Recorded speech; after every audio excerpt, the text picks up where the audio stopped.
But I am realizing from the movie, this works better as an act two of a musical, not 1 year later we get a sequel and it's this.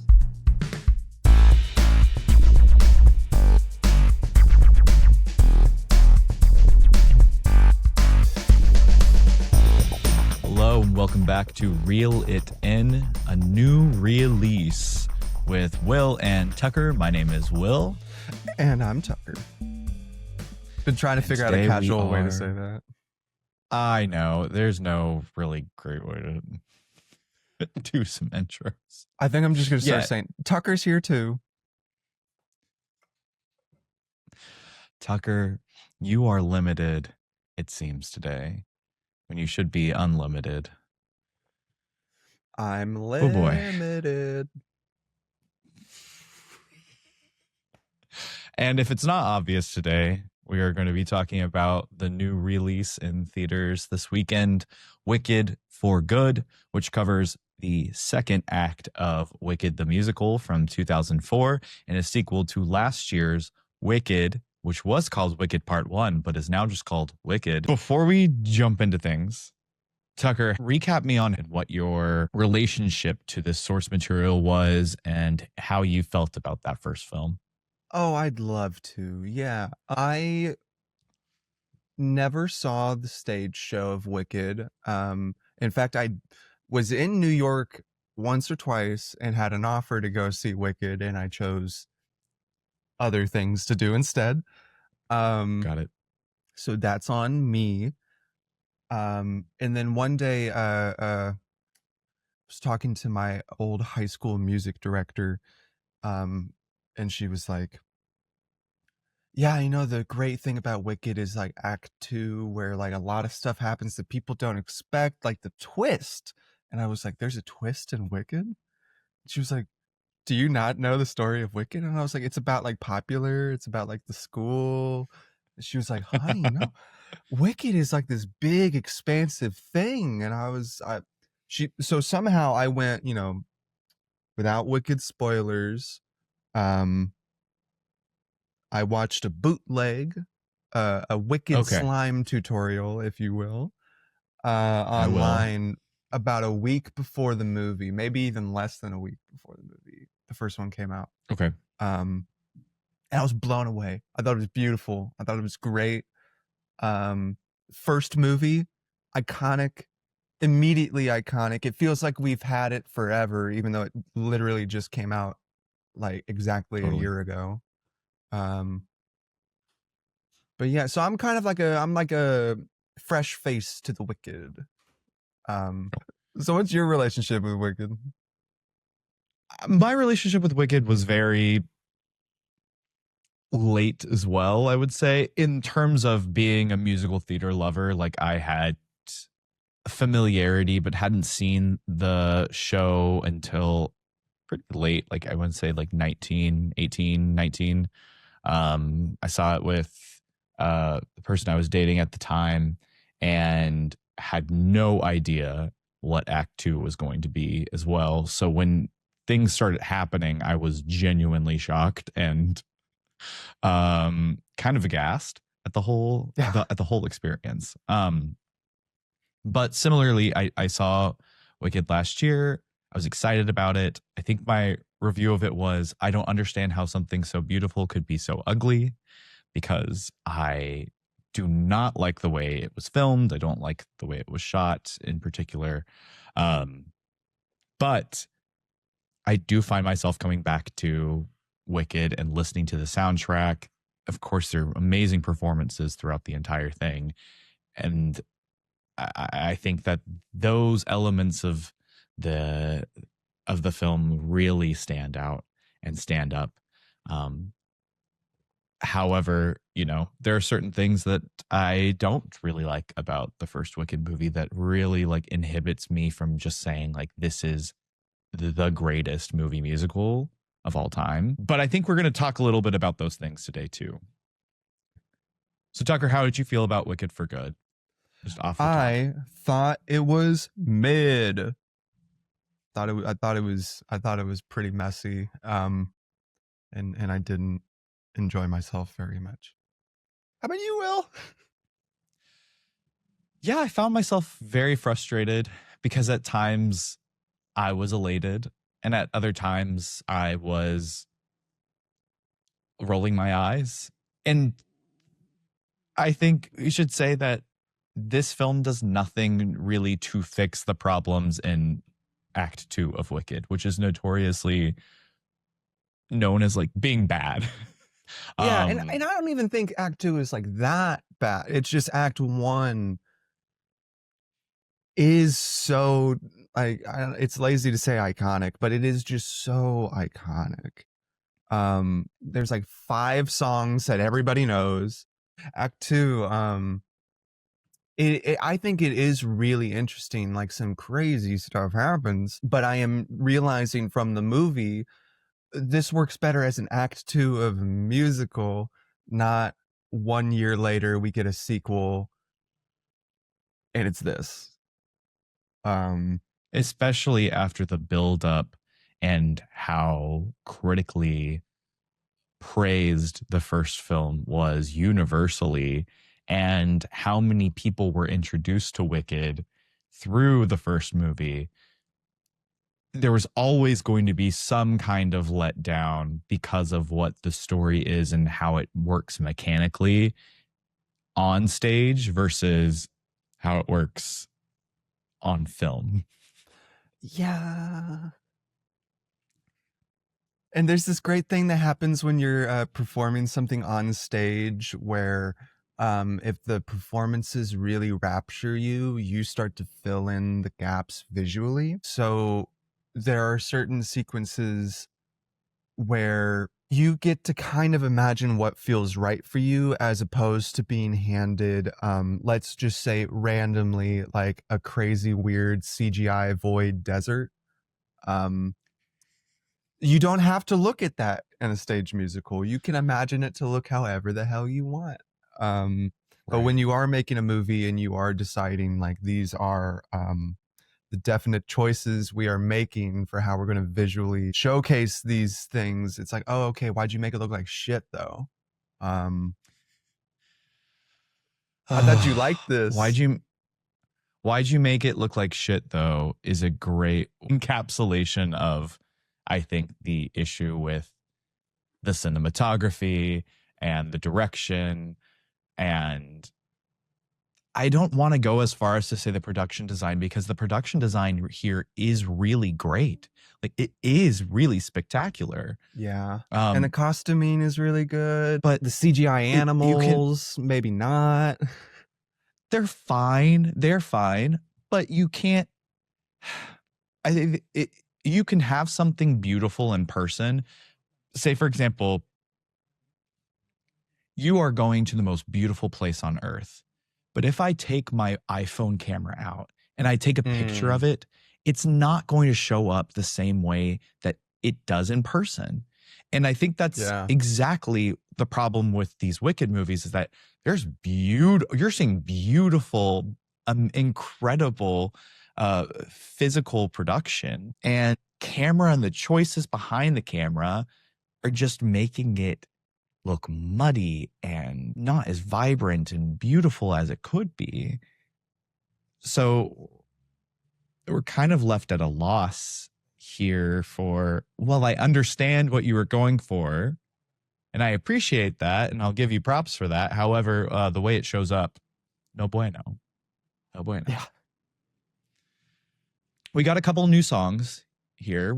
How are you feeling about, I believe it's No Place Like Home and The Girl in the Bubble? Pack them up.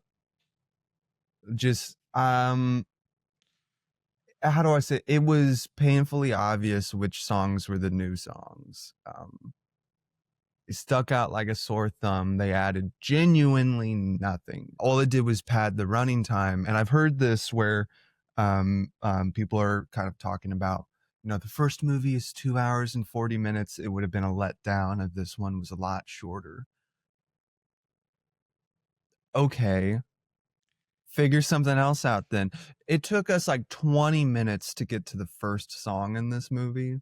Um, so So there are obviously different ways we can pad the runtime than these just boring, kind of like flat emotional songs that are like they start in one place and they end in the same place. It feels. I mean, I'm speaking especially about the "No Place Like Home" song. Um, That is the that was biggest, I rough. think the yeah, I think that's the crime here is you're giving Elphaba a song about trying to convince people to stay in this place that hates her and explain why she feels the way she does about and why she's trying to save this place and why she is still here and standing up for the things that she does. And I mean, this man wrote he wrote Wicked and he wrote Prince of Egypt, some incredible lyrics in Hunchback of Notre Dame. Like I'm just surprised at the lack of say oomph. Like it doesn't Oomph. have that it doesn't feel like Wicked. No, no, no. I don't even know what it feels like. It just feels boring. I don't know. There's just a misunderstanding, in my opinion, of what makes the stage show fun and Mm. funny. Mhm. There's multiple characterizations that I thought were not done well. I want to talk about the Cowardly Lion real quick. Sure, go Um, for it. cool stunt casting. That like I don't know why Coleman Domingo had to be the lion. I don't even know if he really was. Was that a joke? I don't know. In the stage show, when you put an animal in a cage, it loses the ability to speak because you're now domesticating it, and that's what was going to happen to the Cowardly Lion. And then Elphaba gets him out of there. But the problem was when the Cowardly Lion was a lion cub and in the cage, that was its life for a little while. So he started out traumatized and just stayed pretty traumatized. So this is the kind of lion where you would drop something and they go like um so in the stage show it's very obvious that that lion is being manipulated because the Tin Man kind of does all the talking, and the Tin Man, no pun intended, has an axe to grind against Elphaba and against the system. So in the musical it is a commentary of like, look, the disenfranchised can be manipulated and be used for propaganda in a different way than you even thought, because now they are pretending like they're speaking for him, but really they're just pushing their own agenda. In this movie the lion comes out and is like, Alphaba's the worst, and it's like, okay, I don't care about you stinking lion. What's emblematic of the problem with this film is that they are trying to over explain certain elements that we can just accept because of our relationship with the original source material of the Wizard of Oz. Right. Right? We understand that this lion is cowardly. We understand that the Tin Man has an axe to grind and loses his heart. But like we're over explaining some of these things because we have that padded out runtime. Wicked Act 2 is probably about 45 minutes, Yeah, 45 to an hour. it's so Um, short. very, very short. And so I think there was a lot of anticipation that this adaptation would fix a lot of what felt like a rushed experience in Wicked Act 2. However, I think it just further exacerbates the problems that were present in Wicked Act 2. There's Yeah. a, a lot of back and forth with Elphaba and her motivations and why she goes to talk to the wizard again and her back and forth with Fiero, and That was Fiero crazy. is She yeah. just went into her like arch enemy's like evil lair, and then they all like had a song and a dance, and they were all happy and they were all chilling. I don't know. It sucks the stakes away from it when you're like, oh, at any given point, she could kind of just like go over there and hang out, and like they were totally ready to just throw in the towel. Oh yeah, And completely. and that's where I got kind of mad at Alphabet, because I was like, girl, you had them. Like you had them in a chokehold.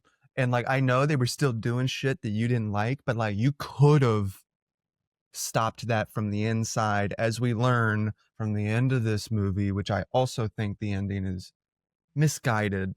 I don't know. I know I'm jumping all around when I'm talking about No, like the go for it. specifics with it. It's like a triumphant ending that Elphaba is cast off and has to live in a void. And Glinda immediately rectifies all the wrongs, but at the same time doesn't reveal that, hey, Elphaba was actually decent. She was a good person. She continues to Yeah. burn the witch statue. She continues to celebrate the Wicked Witch is dead. They're like, did you know her? She goes, I knew her. She doesn't say like, yeah, actually, guys, like she got a bad rap. That dude who just left, he was a piece of shit. Um, so it's like, I think in the stage musical, the implication is it's like there's still a lot of fucking shit that needs to be done. Elphaba's gone.